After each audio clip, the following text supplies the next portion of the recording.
8월 31일 마지막 날 오늘의 본문 말씀을 제가 봉독하도록 하겠습니다. 요한복음 3장 27절에서 30절 말씀입니다. 요한이 대답하여 이르되 만일 하늘에서 주신 바 아니면 사람이 아무것도 받을 수가 없느니라. 내가 말한 바 나는 그리스도가 아니요 그의 앞에 보내심을 받은 자라고 한 것을 증언할 자는 너희니라. 신부를 취하는 자는 신랑이나 서서 신랑의 음성을 듣는 친구가 크게 기뻐하나니 나는 이러한 기쁨으로 충만하였노라. 나는 이러한 기쁨으로 충만하였노라. 그는 흥하여야 하겠고 나는 쇠하여야 하리라 하니라. 아멘. 오늘의 본문 말씀은 니고데모와 수가성의 사마리아 여인 이야기 사이에 세례 요한이 마지막으로 등장합니다.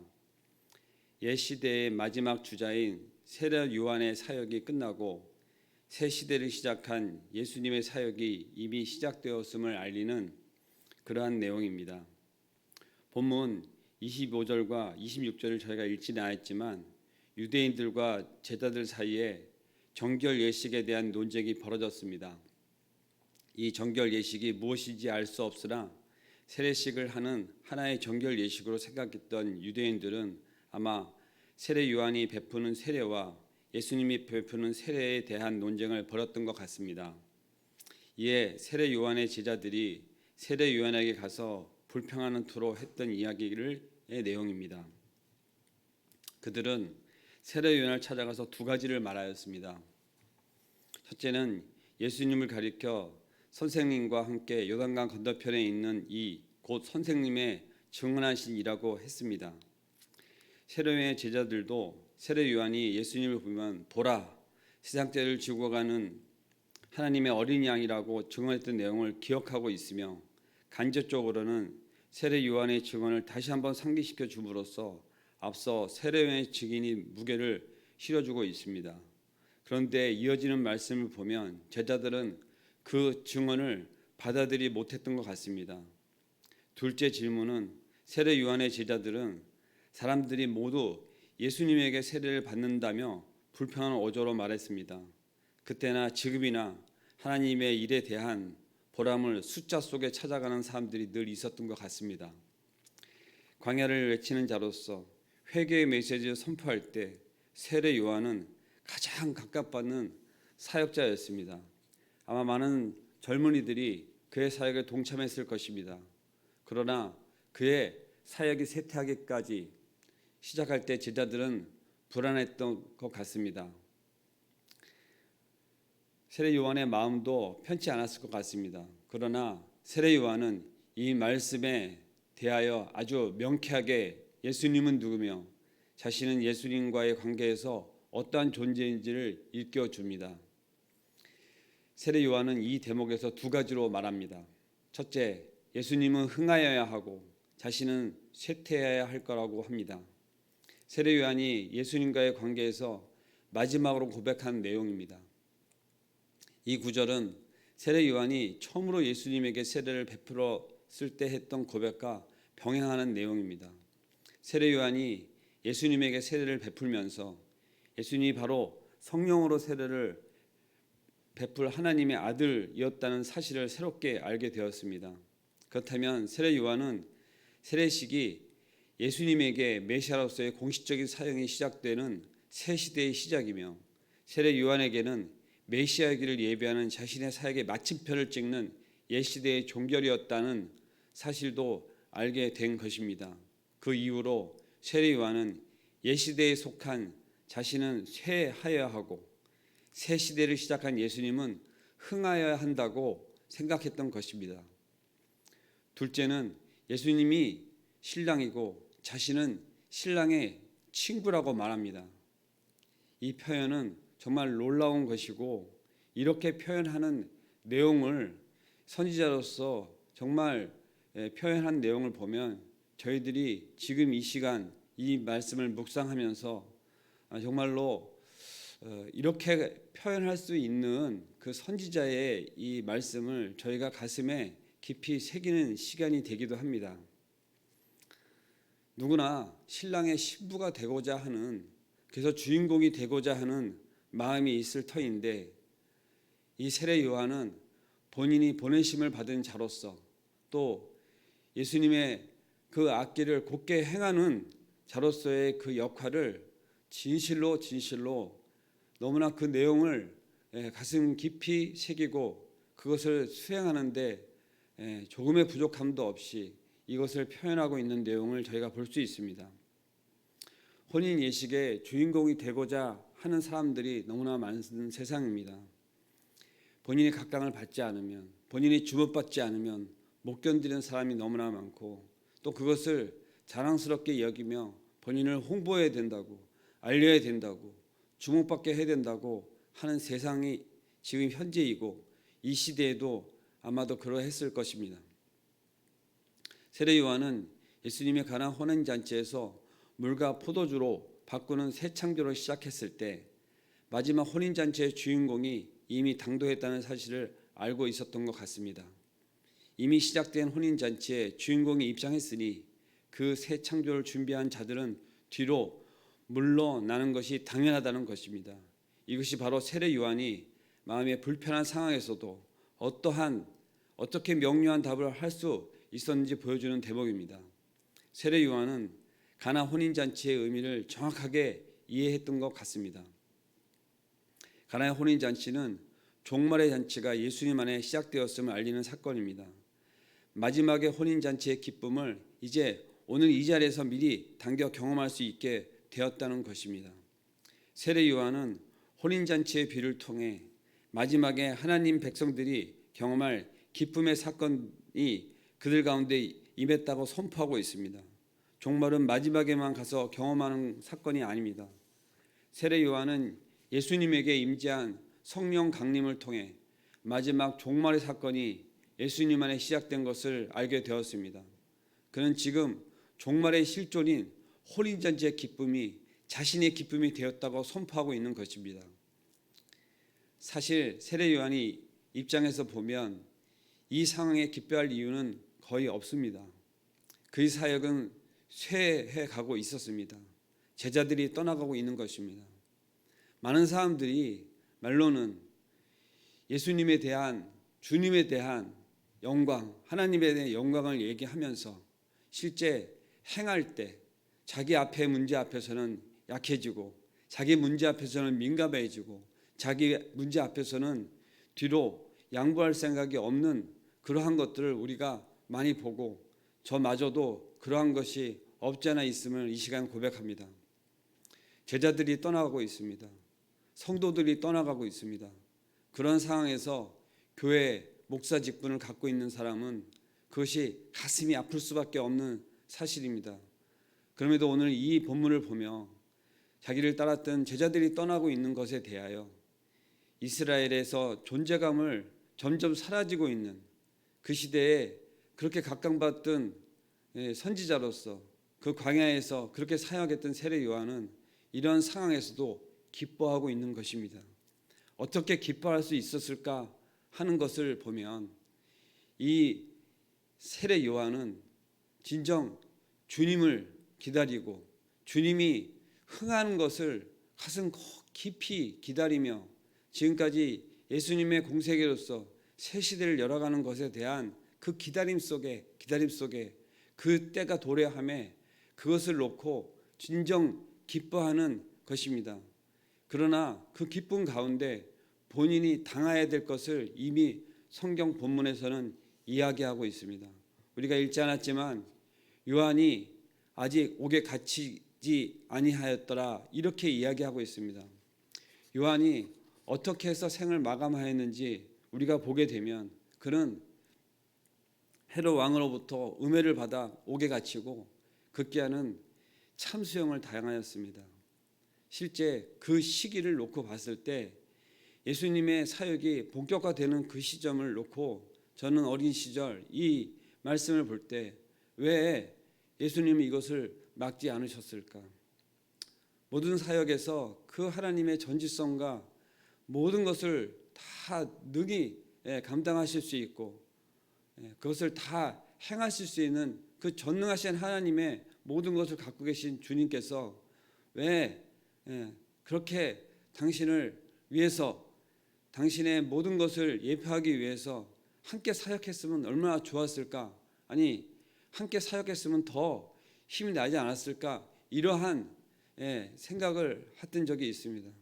그러나 오늘날 이 본문을 다시 보는 이 시점에 이 말씀을 대하면서 이것이 어떠한 마음에서 그 예수님을 향한 그 사랑이 어떠한 마음에서 주님을 향한 그 마음이 어떠하게 이렇게 할 수 있었을까 하는 것을 뒤늦게 깨닫는 자로서 이 본문을 대함은 정말 마음속 깊이 세례 요한에 대한 그 깊은 생각을 다시 하게 되는 그런 시간이기도 합니다.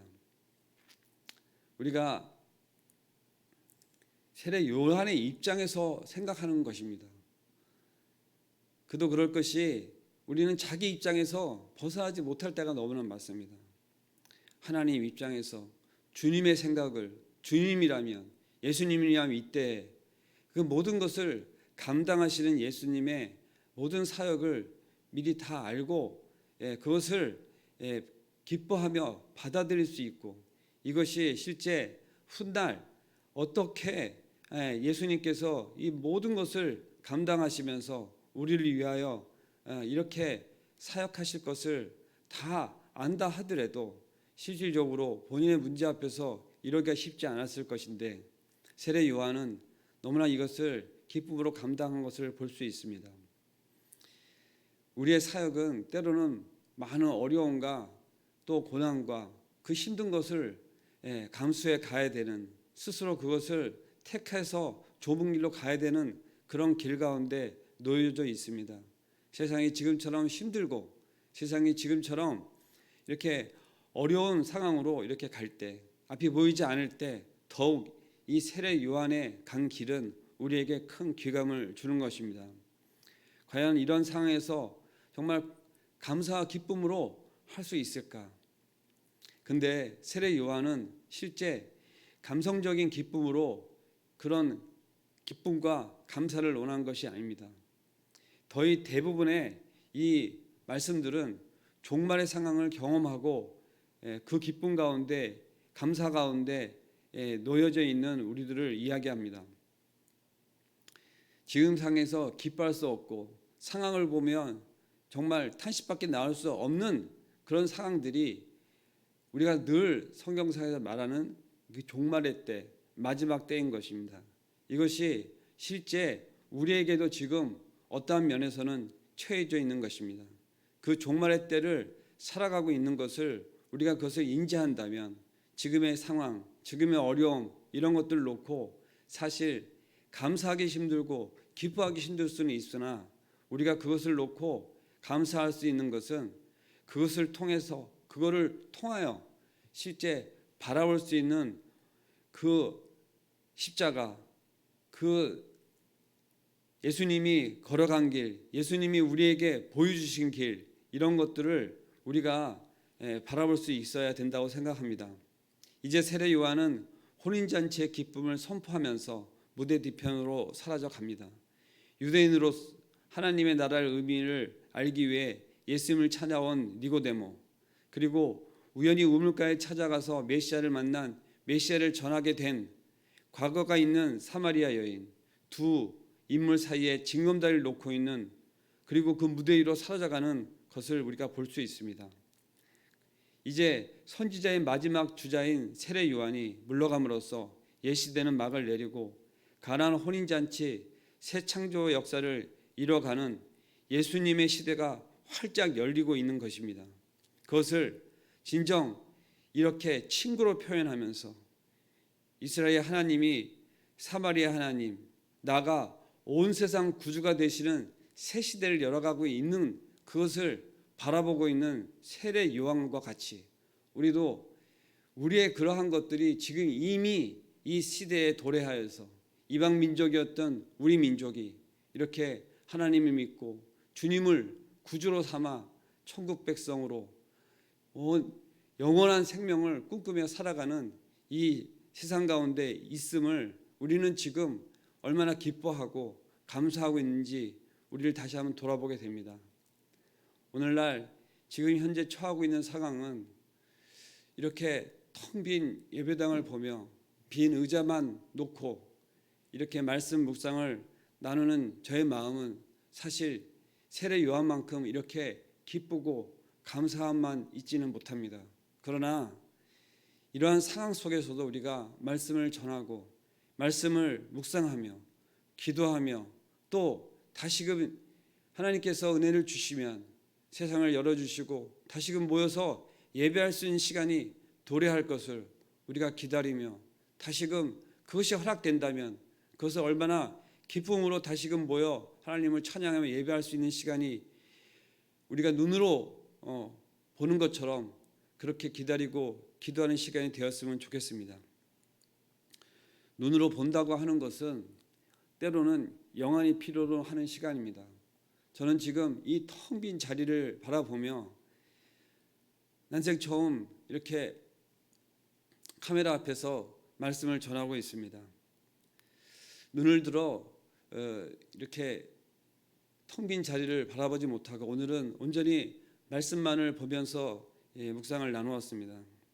성도 여러분, 이 시간 저 마음은 어려움과 또 이 본문이 주시는 기쁨으로 마음속에서 교차하는 시간입니다. 간절히 기도함은 우리가 말씀을 더 집중하는 시간이 되었으면 좋겠습니다. 특히 내적으로 더 깊이 주님을 묵상하는 시간이 되었으면 좋겠습니다. 우린 때론 바쁜 세상 가운데 살면서 돌아오는 현상이나 상황 속에 놓여져 하나님을 바라보지 못하고 주님을 바라지 못하고 주님이 주신 그 구원의 기쁨을 누리지 못하고 세상 가운데 지치고 세상 가운데 달려가기에 바빠서 감사하지 못하고 그 주는 기쁨으로 우리가 살아가지 못할 때가 너무나 많습니다. 오늘 말씀을 맺으면서 이 세례 요한은 본인이 죽을 것을 알고 있었고 또 어떻게 자기는 쇠해야 되고 주님은 흥해야 된다고 하는 그것을 한순간도 놓치지 않은 그러한 선지자입니다. 그의 삶은 너무나 참담하고 그렇게 우리가 보여줄 수 있습니다. 그러나 그분이 기뻐한 것은 그 이후의 삶, 모든 것을 놓고 그것을 내려놓을 때 어떻게 보면 이러한 영성을 우리가 갖기는 쉽지 않지만 그러나도 불구하고 이것이 그때 당시에는 말도 안 되는 상황이고 어떻게 보면은 도래할 것 같지 않은 그런 세상의 모습이었지만 이미 우리는 그것을 누리고 있는 그런 실존하는 삶을 살고 있습니다. 온 세상에 복음이 전하여 지구상의 모든 민족이 이제 가깝게 교회를 갈 수 있고 예수님을 주님이라 외치며 찬양할 수 있고 또 그 만백성 가운데 모여 세계 선교를 향해 달려갈 수 있는 이러한 세상 가운데 지금 살아가고 있는 것을 세례요한은 아마 다 알지는 못하고 그렇게 쇠하고 죽어갔을지 모릅니다. 그러나 그는 그것을 예견하고 기뻐하고 감사하였습니다. 오늘 우리의 이 마음 가운데 지금은 어려운 상황이고 앞길이 보이지 않고 답답한 상황이지만 우리 앞에 놓여질 것을 놓고만 이야기하는 것이 아니라 이 상황 가운데 하나님이 이것을 우리에게 왜 허락하셨는지 우리에게 이런 상황 가운데 무엇을 보라고 하시는지 어떠한 가운데 깊이 기도하게 하시는지 우리를 다시 한번 돌아보는 귀한 시간이 되었으면 좋겠습니다. 기도하겠습니다. 사랑과 은혜가 충만하신 하나님 아버지 감사합니다. 저희가 감사할 수 없는 상황에 있을 때도 있습니다. 그러나 그것이 상황이나 현상을 놓고 이야기고 내 감정이나 나의 어떠한 상태로 인해서 감사하거나 기뻐하는 것이 아니라 주님이 우리를 구원하심으로 주님께서 우리와 함께 하심으로 우리가 감사하는 기뻐하는 그러한 우리의 마음 가운데 그것을 통찰하는 영성을 허락하여 주시옵시고 우리의 삶 가운데 그것을 살아낼 수 있는 우리의 참 신앙인으로서의 가는 길을 하나님 늘 우리를 인도하여 주시옵소서. 우리는 주님을 바라보지 못하고 그렇게 낙심할 때가 있습니다. 오늘 이 시간 이 말씀 가운데 다시금 저가 들어갑니다. 깊은 말씀 가운데 주시는 그 감사함과 기쁨이 오늘 저를 잡아주기를 간절히 원합니다. 그리고 오늘 하루를 살아낼 힘이 되어지기를 간절히 원하오니 주님 주장하여 주시옵소서. 말씀이 저를 살아낼 수 있도록 아버지 인도하여 주시옵소서. 오늘 이 말씀 가운데 하루를 살아가며 오늘 말씀 가운데 이 말씀을 되뇌이며 주님이 주시는 기쁨, 참 감사 속에 하루를 살아낼 수 있도록 아버지여 저를 붙잡아 주시옵소서. 역사하여 주시옵소서. 감사드리며 예수님의 이름으로 기도드리옵나이다.